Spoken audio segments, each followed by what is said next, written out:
In this multidimensional world, much of which is invisible to the eye, a group of non-physical entities have come here to expand our knowledge of how the universe works. These non-physical teachers are called Joshua, and they convey their teaching through Gary Temple Bodley. Each week, Gary, with a selection of law of attraction experts, open up a roundtable of thought-provoking discussions surrounding the teachings of Joshua. Joshua's intention is to bring clarity to the listeners through the ever-expanding law of attraction by looking at reality from a new perspective. Welcome to the teachings of Joshua Roundtable.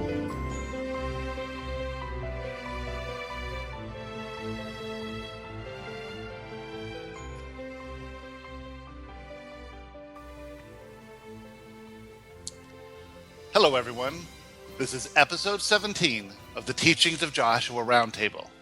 I'm your host, Gary Temple Bodley. Today is January 30th, 2016. In this episode, we're going to talk about raising our vibrations. Can we consciously raise our own vibrations?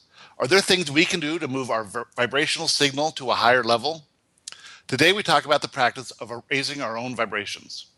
We will also discuss Joshua's quote of the week, which is about reactions, and the question of the week comes from Melinda. Guess what that's about? Yes, she wants to know how to raise her own vibration.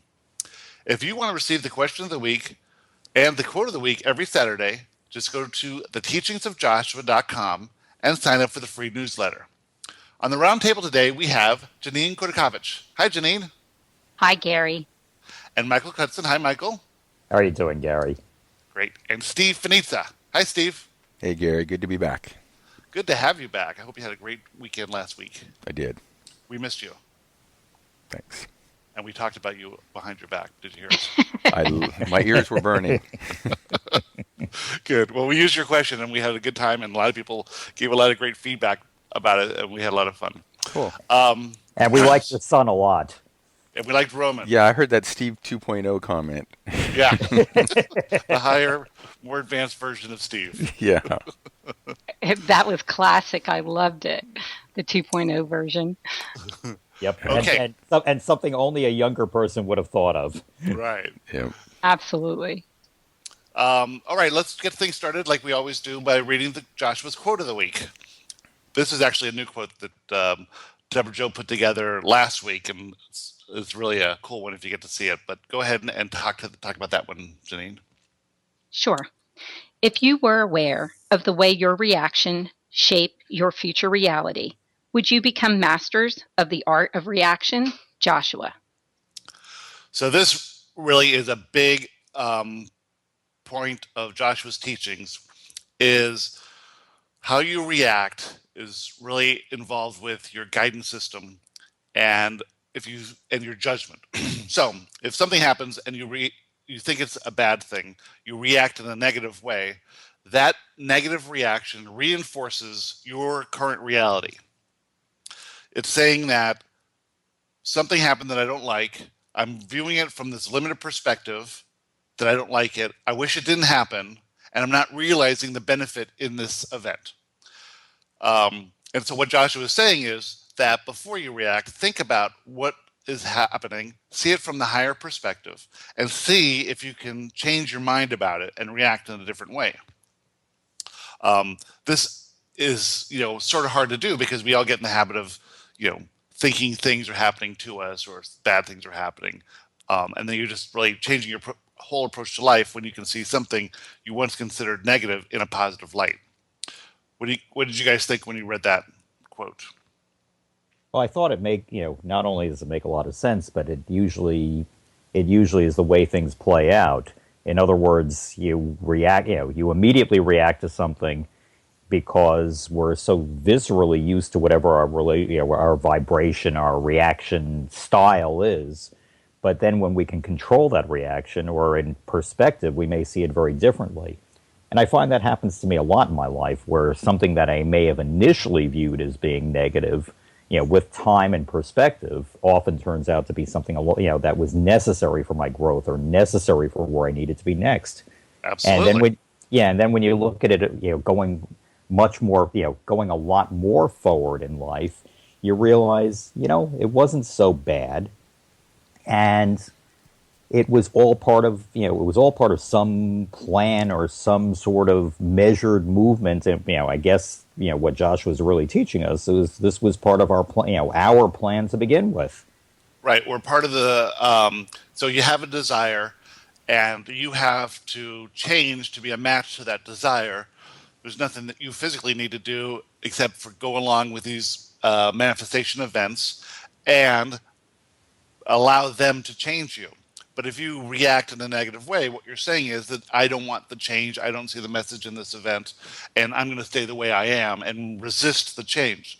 So your negative reaction to some event is a sign of resistance.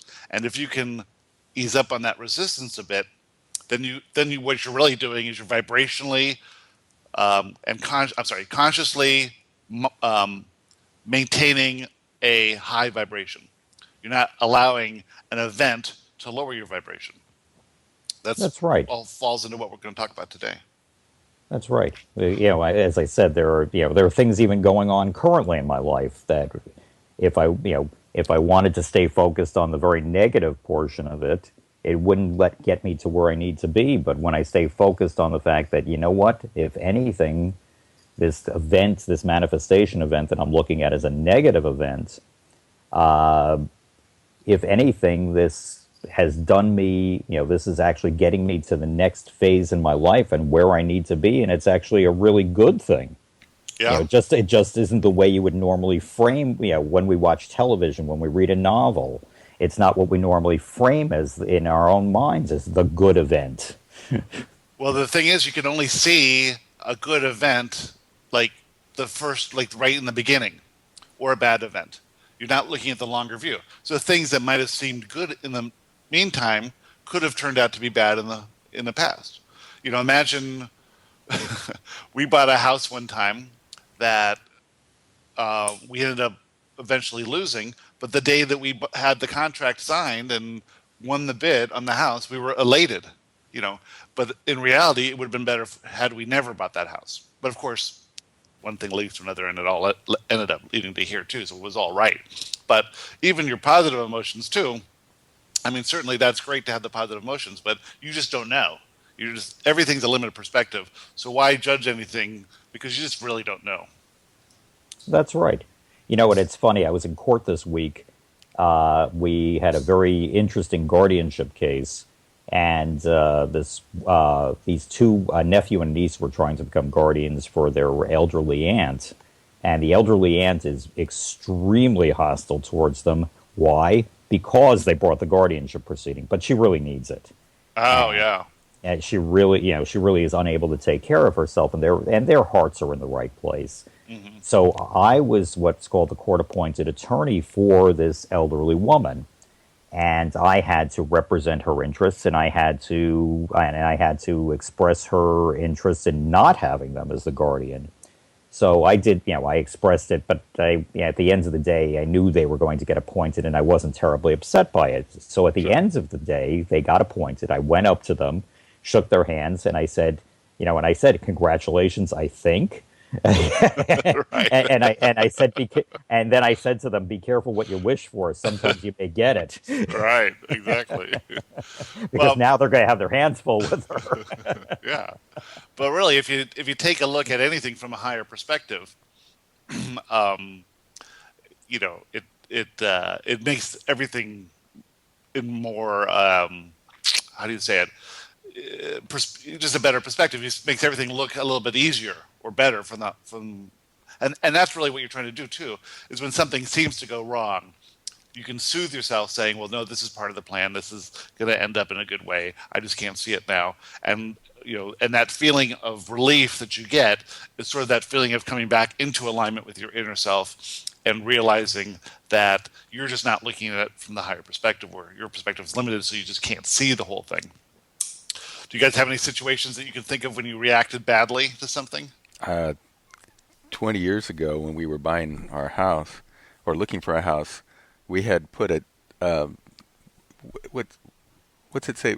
We put a contingent offer on a house, and which we thought we really wanted, and right. The person sold it to somebody else with I guess supposedly we're supposed to have a 3-day right of rescission or something if they get another offer. Right. And they never even told us anything. They just sold it out from under us. Yeah. And I was at the time furious. I wanted to sue. I wanted to, I was writing big letters. And our real estate agent at the time, she just kind of said, I really wouldn't pursue this. She goes, in my experience, these things happen for a reason. How about that? Yeah, and I was like, whatever. And it did turn out that the house that we ended up in was so much better. Yeah. And there's, of course, no way for us to see that at the time, but I'm so glad in hindsight that had happened. So what Josh was saying is that, one, your perspective is limited. So if you feel negative emotion, you're just not looking at it from the higher perspective. And two, that the reactions that you have, of upset and revenge and things like that, are being attracted to you because you're in this low state of emotional, low vibrational state of being, And so so your future is sort of created out of these moments. Imagine if you had sued that person and gone through with it, and not been one of those people that can see the bigger picture. And so many people are like that too.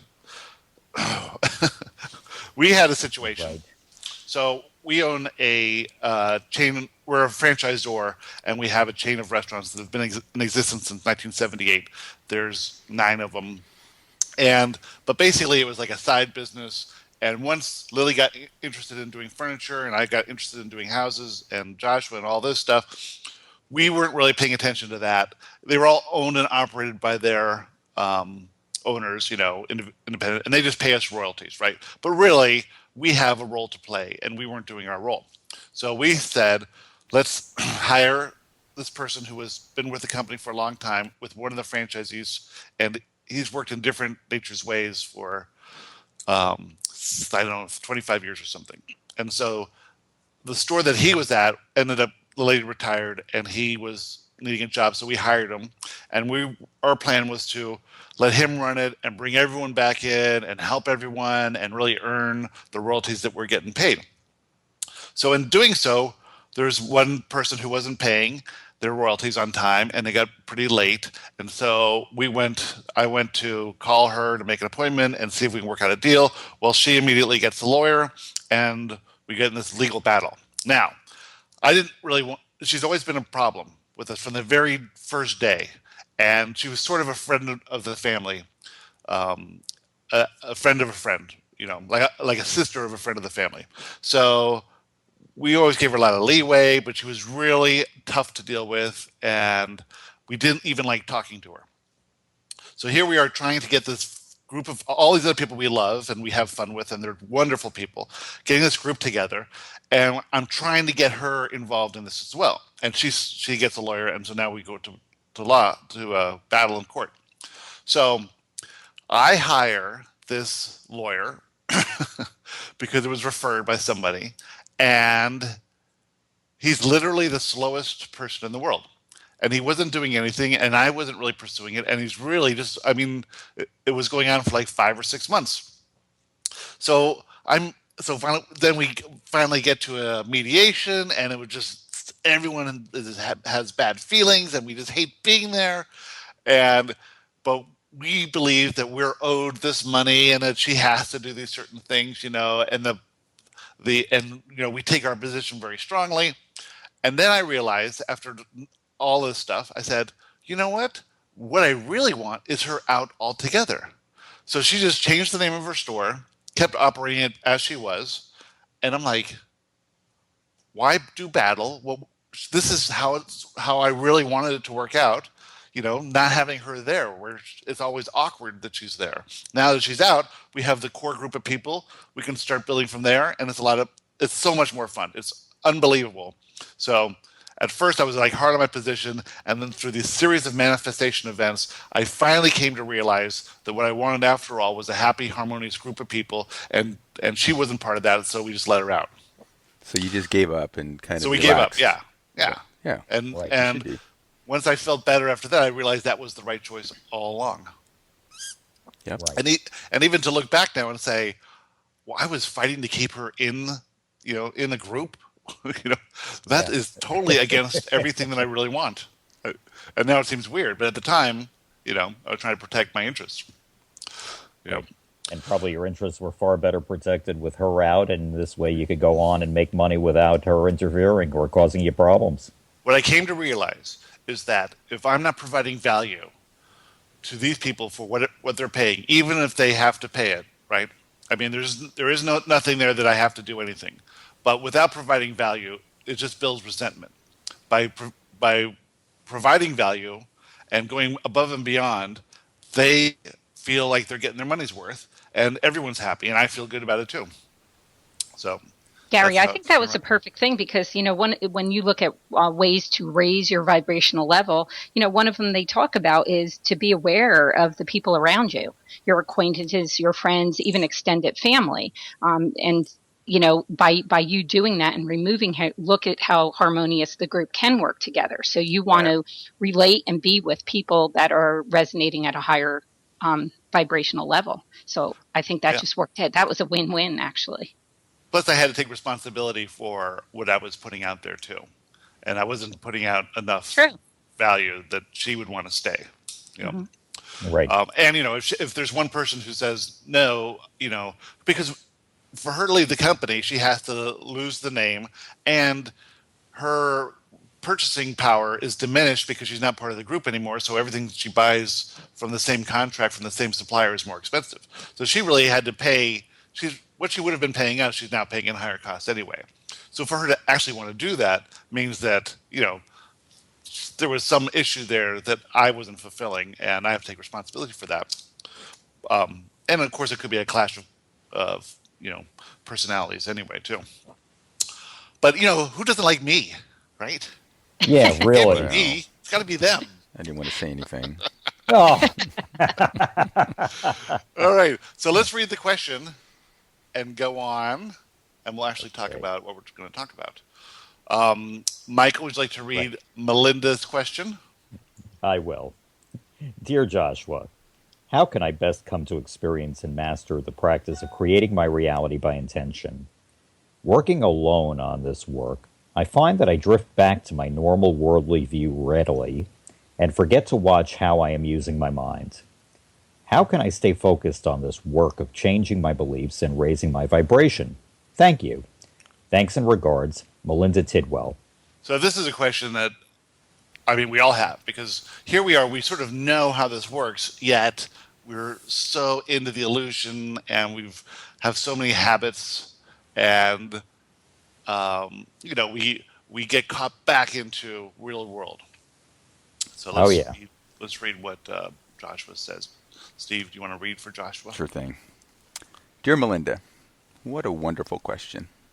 Your question goes to the heart of what every conscious seeking person goes through as they learn to operate within the mechanism of physical reality. On one hand, you understand at some level that all of this reality is simply a bunch of vibrations that bounce off your physical senses and appear as reality. On the other hand, it seems so real, and you're so much better at translating vibration and operating from the perspective of what you interpret with your senses than what you feel as a vibrational being. So, we have an inner world, which is our feelings and thoughts and emotions and, perception. And then the outer world, which our senses are bouncing off that. And we know that the outer world is created by how we feel on our inner world. But we sort of operate as if we're reacting to the outer world. Well, we've had a whole lifetime of that. So, it's hard to lose that. Right. Right. Okay. So how do you keep your focus on your inner world long enough for it to have an impact on your outer world? There are 3 practices you can try: observation, awareness, and meditation. Let's start with meditation. Meditation allows you to slow thought and in the process connect with your inner self. Your inner self is the larger part of you that remains non-physically focused and can see your world from the higher perspective. Meditation allows you to understand that thoughts are not created by you, but are attracted by the way you feel. When you get in touch with your inner world, you strike a very important balance. You are living in a physical reality and you are thrilled to be here. Yet in order to navigate this reality, you must understand how your inner world affects your outer world. Meditation will help. Do you guys meditate? Every morning. Me too. Every morning. It's completely changed my life. I should, but I haven't. I do, and I have for a long time. Do you? Yes. Good. Yeah. Years and years and years. I will say sometimes I get away from it. And I think when you first wake up in the morning, that is the best time I find for myself to do it. However, there's no right or wrong. So if I'm rushed that morning, I will just make time. And even if it's outside in the garden or whatever, and it doesn't matter. It can be any time of day. I will say that I feel the meditations are more effective, first thing before you get started with any of the busyness of the day, though. Yeah, but I how agree. do you stay awake during that? I'm sorry. Yeah, I mean, if your alarm goes off at 6 a.m, it must be hard. Luckily enough, I don't really have to go anywhere. Yeah. But actually, Gary, I'm sure you've experienced this. If you meditate, even if you're tired, if you meditate, you felt like you slept for hours. So exactly, I'm way more awake after meditating. Let me ask you a basic question. What techniques do you use? I mean, do you just watch your breath, or how do you? There are a million different kinds of meditations out there. I follow the Abraham guided meditations. There's 4 of them, and you can listen to them on YouTube. Just type in Abraham meditations, and they're 15 minutes long exactly. And so I do one every morning. Sometimes I do 1.5 or 2, but usually I just do one. And I have them on my phone. So I get up in the morning and then take the dog out, and then we go back to bed and just do one of these meditations. And sometimes we do 2, but most of the time it's just 1. And what you do is you get into this cadence of breathing. So for the Abraham ones, it's 3 breaths in, or 3 beats in, 3 counts, 1, 2, 3 in as you're breathing in, and then 5 breaths out. And it's hard to do that, so you sort of have to focus on doing it, and you do it along to the music and along to Esther talking as Abraham, and you just sort of get into that flow. Now your mind will wander, of course, but you try and just bring it back to thinking nothing, just thinking. So some people teach when your mind wanders like that, then you just encapsulate that thought in a bubble and watch that go. So you need to get your that's called monkey mind. You need to just recognize that that's a thought that's interrupting the process, encapsulate it, and let it go. And so you want to really have no thought to be able to connect. Right. And Michael, you're right. There's all sorts of techniques. There's a purple flame technique. There's so many different ones. But I went to a class initially years and years and years ago, and I learned how to do that because at the time my mind was very busy. So I had to get rid of those thoughts. Once I learned to push those aside, I was in a great place. Like now I can just drop into a meditation no matter what. I don't need any guided meditation at all. But that just comes with time and practice. However, like I did in the past, I used Wayne Dyer's meditation techniques. I used the Ohms. There's so many different types. It's just really what works for you. And you'll know it once it happens. You'll feel it.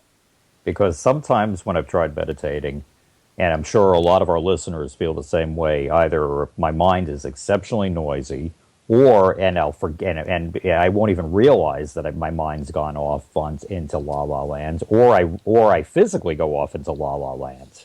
Yeah, well, it's all practice. I go to sleep. Yeah, it's all practice, and at first it's sort of uncomfortable because it's you're not used to quieting your mind, or you're not used to really consciously thinking or understanding how many random thoughts are going through there, but in time, it slows down, and you get better at it, and it gets a lot easier. But at first, it's tough, definitely. When I was 14, my mom encouraged me. Her and I took a transcendental meditation class. Class? Was it one time? No, actually, it was a series. I think it went over a month, probably, the whole thing. And I remember they had like a big ceremony at one point where I was granted my mantra, which I was to keep. It's supposed to be a word that doesn't mean anything to you, so that as you repeat that one word, your mind can kind of go quiet and stuff. And was your word money? No, and that would mean way too much to me. No, that would have excited him too much. But for the record, I've never shared my mantra ever. It's a secret I've kept the whole time. Okay, well, will you share it with the like audience? Carly Simon's "I'm So Vain." No, and I will not share. Money, money, money, money, money, money. I would never meditate if I did that. It's funny because I was about 15 or 14 in New York City with my mother. She had moved there after my dad and her divorced. And we went to a ashram, and there was a guru of some type. And there was a big group of people, and we did a guided meditation where we felt a little ball of fire in our toes, and then it went up through our bodies really slowly, and you visualize this, and then it went to the top of your head, and then out the top of your head, and then you could see everyone, from the room, from the higher perspective, looking down as your eyes were closed, and then it went through the ceiling, through the roof, around the moon, and came back. I remember that to this day. Oh. It was really intense, and came back in your head, and then back down to your toes, and you were done. That sounds similar to also, they have the balancing of the chakras, the energy centers, and and some people guide you through that, and then you can almost slip into a meditation as well. But there you're visualizing each chakra, your 7 energy centers have a different color that is associated with them. So you'll almost be concentrating so much on that swirling ball of color, it continually moves down. When I did that, which I've done many times, I almost feel like I get into this position where you're kind of realigned and just everything then can flow from the divine through you. It's amazing. Well, talk about raising your vibration. Okay, let's go on to the next paragraph. The next thing you can do is be aware that all of this is happening for you, not to you. You are a creator, and your creation is you. Life experience causes you to grow and expand. This is a good thing. Therefore, all experiences, regardless of how you judge them, are good. Be aware that there is more going on than what you see, and realize it is meant to be a very fun, though convincing, illusion, and nothing serious is going on here. Okay, so we have meditation and awareness. Yeah. And the next one. Well, let me just add here that for me, I needed a reminder because it was very easy for me to get back into the old thinking and old things. So to help with my awareness, I had my son make a little cloth bracelet for me that is different, right? I don't ever wear bracelets. Mm-hmm. So it's every time I look down, it was to help me remember that I'm supposed to be aware of this so that I don't slide into my, let's just say, negativity. Yeah. Which then would create momentum, and then right. the shit would hit the fan. And when did he do this for you? This was just after New Year's, actually. Oh, okay. This is a recent thing. Yeah. Yeah. Cool. That's a great thing to put out there for our listeners, because we all can use gentle reminders like that. Yeah, because if you don't have anything popping in, it helps. It helps to have, if you maybe like a coach that would remind you every day, hey, you should be doing this. So that's my coach. Or just remember. Just remember. Cool. That's right. Or it's kind of like the invisible fence for us. For your dog? Yeah, we're with the dog, so we give ourselves a little zap somehow. Yeah. That would be really good to have. Yeah, really. Oh, yeah, it's an illusion.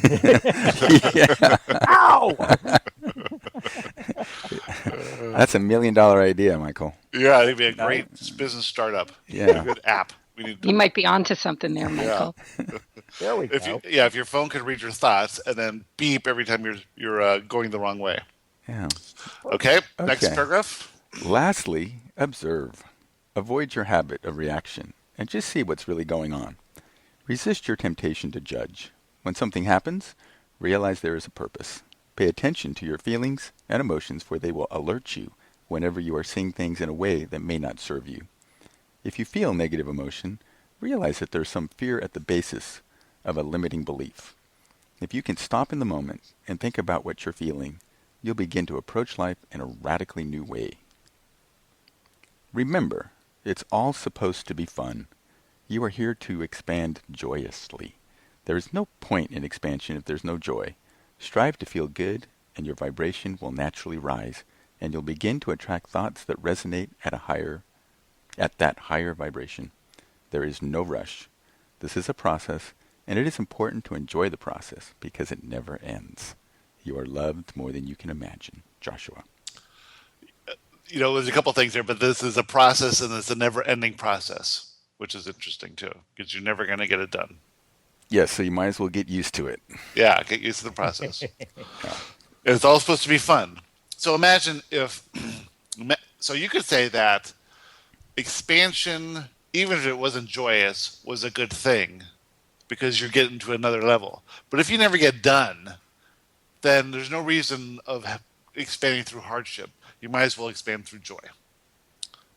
So in this present moment, I choose joy. I choose to feel good and let the expansion come from that.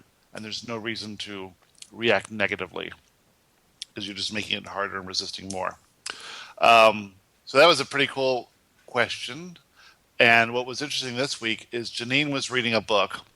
And in that book, she found a note or notes that her mother took when her mother read the book. And the title of these notes was Raising Your Vibrational Level, which is very interesting. And Janine, you don't know when your mom wrote this?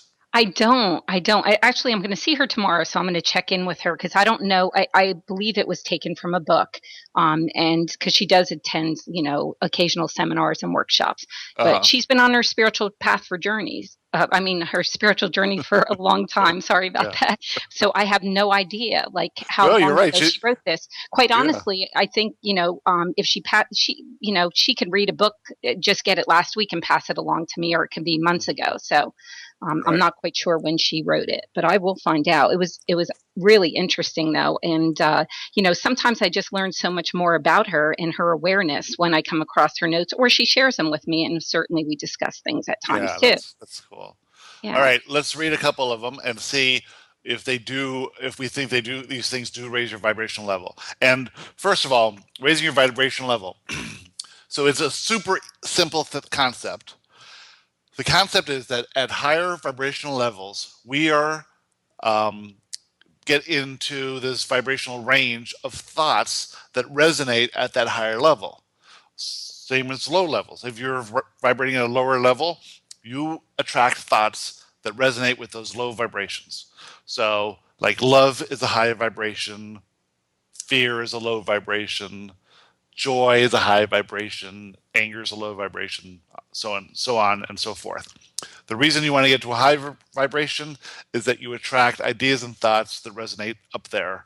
And the higher you are, the better ideas you get. Now, so it's sort of interesting because I can think of my journey from where I was to Joshua.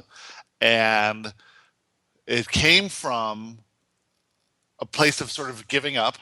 We had lost everything. We were living alone in this house. The first step was The Secret, raise my vibration enough so that we could then get Abraham's book, Ask and It's Given, which we had in our library for many years and had read it, but we weren't a vibrational match to it, so it didn't sink in. So The Secret led us to Abraham, led us to going to seminars, led me to getting to that vibrational level where I could meditate, and meditation opened the door for Joshua. So every step of the way, I was raising my vibration until I was a vibrational match with Joshua. So let's see what your mom said. What's the first one? Okay, so I think there's like 25 things on the sheet, but around there. We have 25 minutes, so you have 1 minute each. There you go. The first one was listen to or play music, sing. Well, music is vibration, isn't it? I mean, it's the most sound is the most obvious reference we have to vibration, and and maybe for me it'd be listening to current pop music, but maybe not AC/DC. I might listen to AC/DC. You guys think that's high vibration, AC/DC? I do. Oh, good God, yes. Shoot the For thrill. those about to oh my rock, gosh. we salute you. How can you say that? You're wrong. By the way, you're wrong. You're both wrong. To take that one step further too, though, you can also think about like for music that has particular lyrics or something, what that song's trying to say to you, because that resonates with a lot of people. My younger sister all the time picture texts me, because whatever she's thinking about the time, it's almost like it comes up in her car on the display, and she'll snap it to me. So It's amazing. Sometimes you get messages through music as well. That's cool. Okay. Yeah. The next one was exercise daily. And I know that we're supposed Joshua to get, says, yep. Movement is the movement key. Yeah, movement. Move your body every day. Okay, next one. Appreciate and be grateful. Absolutely, those are both high vibrational words. Another one is be in nature. Joshua says, I think Abraham says it too. Be in nature every day.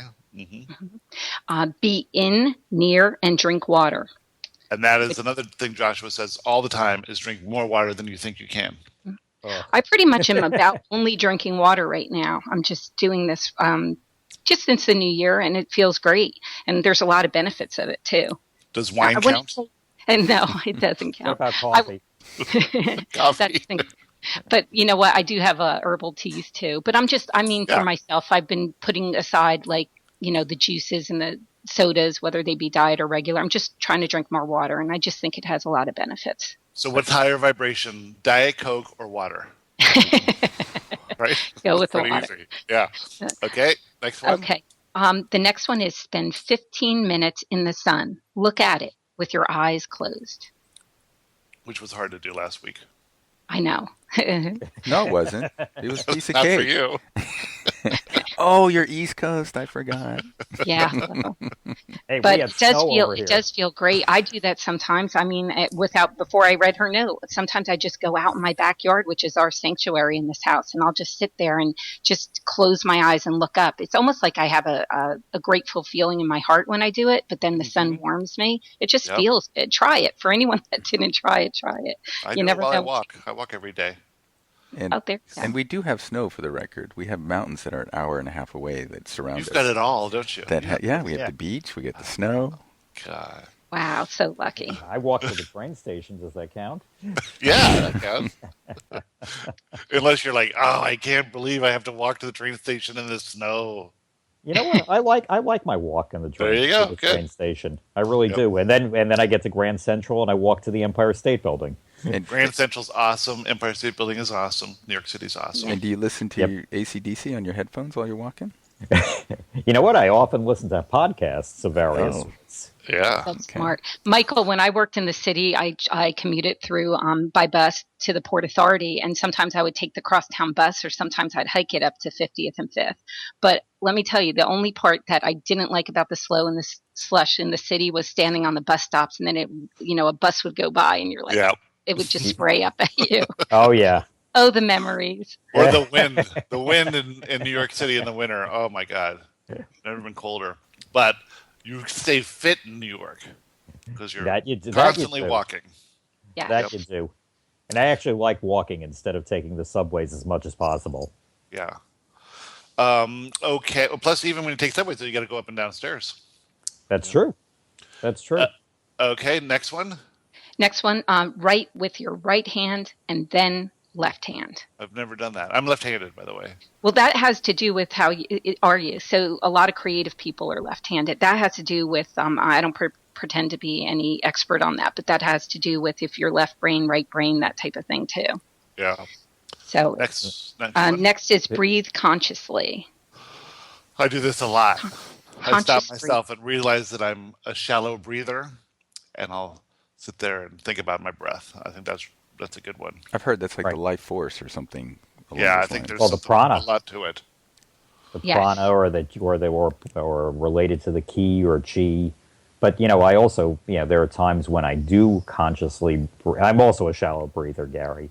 But when I take the time and I breathe deeply, without straining, I actually do physically feel better. Yeah. I try to take a deep breath before I play any poker hand. Line, brings you into the present moment. You focus your mind a bit. Okay, use aromatherapy diffusers. I do. Do you guys do that? I do. Absolutely. I do too. I just started that. Steve, that's interesting. I've been doing it for quite some time. And I think probably my mother and sister introduced it to me. And now a lot of my friends do it as well. And so even if you're stressed in the evening, you could take a lavender bath. Well, women. I don't know if guys do that or not. But there's a lot of different. Steve, what kind do you use? The diffuser? What will do you like a specific aromatherapy oil? Oh yeah, I guess it kind of changes, but right now I'm on a peppermint kick.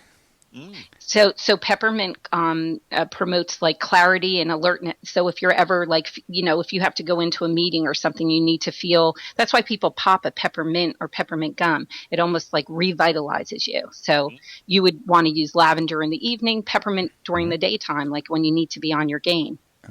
And I have tea tree oil and. I have a little sampler kit here, so I got a bunch of stuff. That's great. And I mix it up. I make a custom. Custom blends. Yeah, wow. Custom For blends. Someone that just got into it, you're pretty, that's amazing. I've had aromatherapy blends made for me. There are people that do that for a living, and it's what resonates with that individual person. Oh, sounds cool. Yeah. So if anyone didn't try it, you might want to think about it. Yeah, I've actually got the little vials in one of my desk drawers. I should start using it a little more often. I think I've got some lavender because sometimes I need to just bring the energy levels to a calmer level. In my office, I've also got a rose scent as well, just when I need to be a little more loving.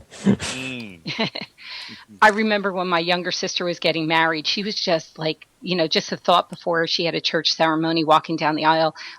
Prior to that, we went to get our hair and makeup done. And she was just like, I was trying to get her into a space, I was just like, you need to this is your day. You need to stop. You need to breathe. You need to enjoy everything. Don't let all this sense of overwhelm take over you. And when we were having that done, I was like, I wish I had lavender oil. Well, sure enough, the girl had it there in the salon, and she took like a really long stick with a Q-tip at the end, and we dipped it, and I took 2 of them and I stuck them in the limo with them. And I kept telling her, roll it under her nose. Let me tell you, she was the most beautiful bride, so calm, so present in the moment, walking down the aisle. So That's know what? Little tips like this work sometimes. Yeah. All right. So the next one is balanced solar plexus with crystal. And I think there's something big about the solar plexus. Like that's sort of where you feel everything. Yes. Right? Yes. And so that's an interesting one. And then she also said singing bowls tuned to E. People that practice that would know more. My mom's a Reiki master, so of course, if that was a tip given, that would have resonated with her. She has a singing bowl. I don't have a singing bowl, but I've been to workshops that have them, and it's interesting. And the solar plexus was where you hold a lot, Gary. You're absolutely right about that. Yeah. And I have a singing bowl. You do? I do, but I have no idea what note it is. I just picked one that I love. I love the note. And, that's great. And I thought it was. Wow. I bought it at a street fair up in San Francisco last year. Oh, that's very cool. And if you want, you can tell me what note this is. I don't know if you can hear that. I can kind of hear it. That's awesome. I hear it, but I don't know what note that is. I've got an app with singing bowls. Oh, really? I do. I have it as an app on my phone. I haven't used it for a while. Wow. Because there's one. In fact, I have 2. One of them you have to keep hitting it to get it to do something, and the other one will go on forever. So, unfortunately, the one I like more is the one where you have to press it constantly. Yeah. Look how much we're learning about each other, and our listeners are learning about us. Go ahead, Gary. Relax using massage, breath, and a nap. Yeah, well, I get massages all the time. I think they're fantastic. Must be nice. I don't nap ever, but you're supposed to. Apparently, you're not supposed to sleep 8 hours in a row and be awake the rest of the time. I love 16 naps. hours. Naps are my favorite. I just don't get to take them enough. Yeah, naps are... I think naturally we humans napped a lot. Well, I believe the Italians have it right. They have a 2-hour siesta or something. Well, I don't think the Italians have siesta, since siesta is the Spanish word. I should know the Italian word for it. I really should. I'm embarrassed. But certainly the Spanish had always taken siestas, but that's changing too. It's very rare now that they used to always close the stores, but now they're being westernized more. That's unfortunate. Yeah. Right. Okay, vocalize ooh like shoe or glue. Brings you to that higher vibration. Ooh. Really? Yes. Ooh. Okay. That's what they say. All right. Okay, radiate unconditional love. Certainly That goes without saying. Yeah, but how do you do that? And yet needs to be said. Right. I'd have to channel my dog, and then I could do that. Right. Aww. They're always unconditional lovers. Totally. And unconditional love is synonymous with saying unconditional acceptance. You just accept everything. Surrender stress. What does that mean? To give it up. I mean, holding on to stress is going to pull you down to that lower vibration. Right. Releasing the stress. So letting it go. Let it go. Every time I see someone who's stressed out, it's because it's self-induced. Lily gets stressed out, and here she is operating in an environment that she completely created from scratch, that she's the boss, that it doesn't really matter, and yet she gets really stressed out over little stupid things. I mean, I guess you can always, if you're trying to get something done a certain way that you want it done, and it's not happening on time, you can get yourself stressed. I used to get stressed over renovating houses when it wasn't done quickly. And then I realized that, it's going to all come together at the perfect time for the perfect buyer at the, when it's supposed to happen. And it's funny too, because, the market's been going up since I started doing houses. So the longer really it takes to do it, the better, because it's going to be worth more value now. The houses that I all did 3 and 4 years ago are almost worth double what they are now. And if it actually had gone slower, it would have been better. But I was stressed out about it not happening fast enough. So I surrendered that stress. I gave it up completely. Surrendering stress is a process. What's that? Surrendering stress is a process. It is a process. It's not something that comes as naturally as one would like. You have to be conscious of giving up that stress. Because especially if you're so used to being stressed. Lily's dad lived in Dominican Republic in a one-room apartment and didn't really have much, but he had a little house in the country and stuff like that. And he was a pretty happy guy with absolutely no stress whatsoever. And he would always be like, who cares? It's no big deal. And Lily always thinks that was the wrong approach to life. The approach to life should be, you have to care completely about everything to the light of detail, because everything matters and everything's so important. And he's like totally laid back, and everything just worked out for him. So we're trying to be more like Armando now.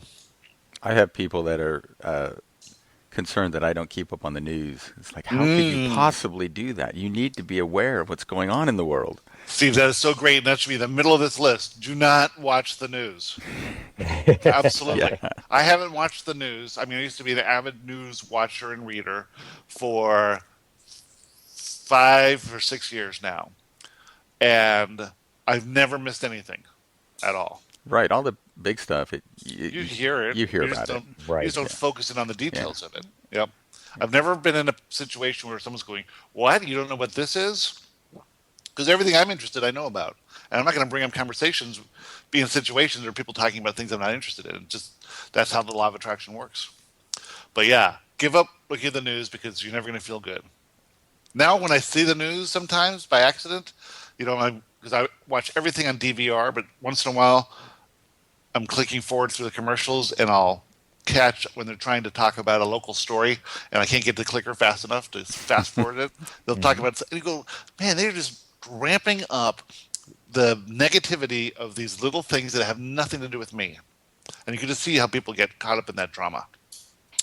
It's interesting. It's interesting you bring this up because my mom doesn't really watch like any low vibrational TV or even like so much is happening with the election now. Of course, she's very well informed, and but if it doesn't feel right to her, she'll tell me I'm not going to watch that. I don't. Yeah. She doesn't like how it makes it feel. But yet, if she sees a program, she'll call me like something inspirational on, or even about another country or traveling or people or this person's out there doing these amazing things in third world. She'll call me, turn on this channel, but that's a feel good thing. You feel great about what this person is doing for someone else, giving of themselves. Right. We're so lucky that we have so much access to content that is uplifting that we don't have to worry about the rest of the stuff. Right. Well, let me ask, did anyone watch the Republican debate this week? Low vibration. I did. I definitely flipped from channel to channel to channel because this is our country, and I'm going to hear what everyone has to say. But I didn't stay on any one channel. I flipped between. The Republican debate was on Fox News this time, and then there's CNN and CNBC. I flipped between all three of them, but I wouldn't say I caught everything because I didn't. I walked away a lot, but I did. Hear it. How about you? I did not watch it. Yeah, I caught a few minutes of it because my daughter had to watch it for a class in high school, but otherwise I hung out with my son. See, for me, I although some of that might come off as negative content, and that same thing, they had the Democratic town hall. I watched that too, but that's me. I could take what serves me and leave the rest. I don't have to let anybody's negativity or, if they start, bashing each other, I choose not to listen to that. I can walk away, get a drink, come back, then hear the next thing. Just about the direction, because I'm going to vote, so I'm going to make my best decision. I did watch a couple of YouTubes about Bernie Sanders, and that was very inspirational for me. I thought that his vision of society is something to aspire to. And I used to be the most staunch Republican that you would know. Really, Gary? I didn't have you. Oh, my God. Yeah, I completely flipped the switch on all that. Were you the young Republican? Totally. Yeah. But I'm a proud independent. Yeah, I'm a sideline apathetic. I know that I'm a middle of the road guy, which is why they're all turning me off. No, but no one, everyone can bash Barry Sanders, but when you listen to him, it's really all of it. I thought was vibrationally in tune with the vibration of love, as opposed to Republicans, which I would say it's more aligned with the vibration of fear. Although Sanders does a lot of bashing about people in the financial industries, and people who happen to have more money. So he has a negative vibration to him too. I think it has to be taken in context, and the context that I saw it was like an hour-long interview with him, and just in that one thing that I saw, it was purely positive. He wasn't saying anything. He was just talking about a vision of what he thought would be an ideal place, or more ideal. But sure, everyone has both sides to them. Yeah, it's funny. Everybody comes from a different place. I come from a long line of Republicans, long. Yet my dad was a Democrat. Yet a lot of my brothers and sisters are independent. It just depends. I'm all about the best person more than the party. Well, things have changed too. The parties today are different than they were 30 years ago.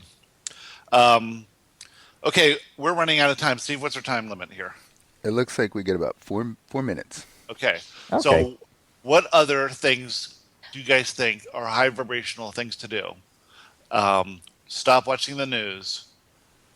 I think your environment is extremely important. I think my mom even had that on there to keep it clean and organized. I just know from redecorating now, the energy has shifted in this house. It's amazing. That is such a huge thing. Feng Shui is the whole art of furniture and placement and alignment to certain angles.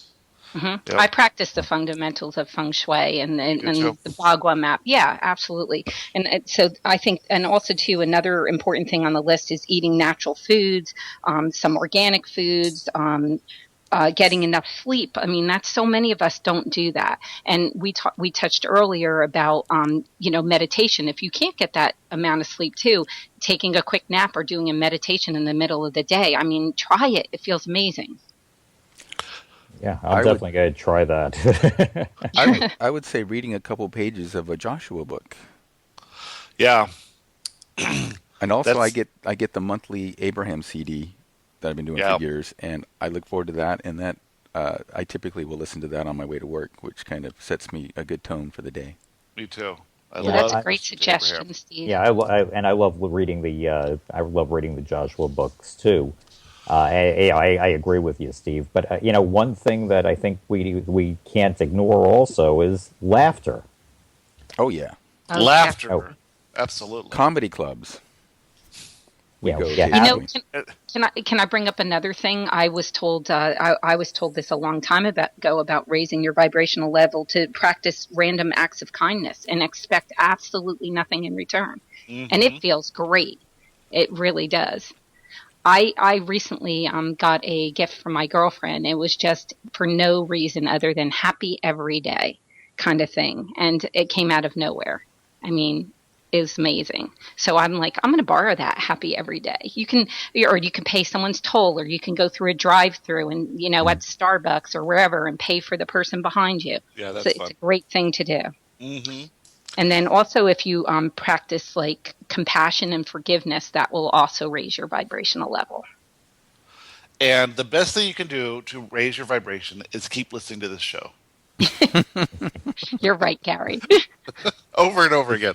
All right. That's right. That's right, listeners. Raise that vibration. Thank you all for joining us. We had another amazing, wonderful show. I think my vibration is raised enough where I'm going to win this poker tournament today. I hope you guys have your vibrations raised enough so that you get whatever you want.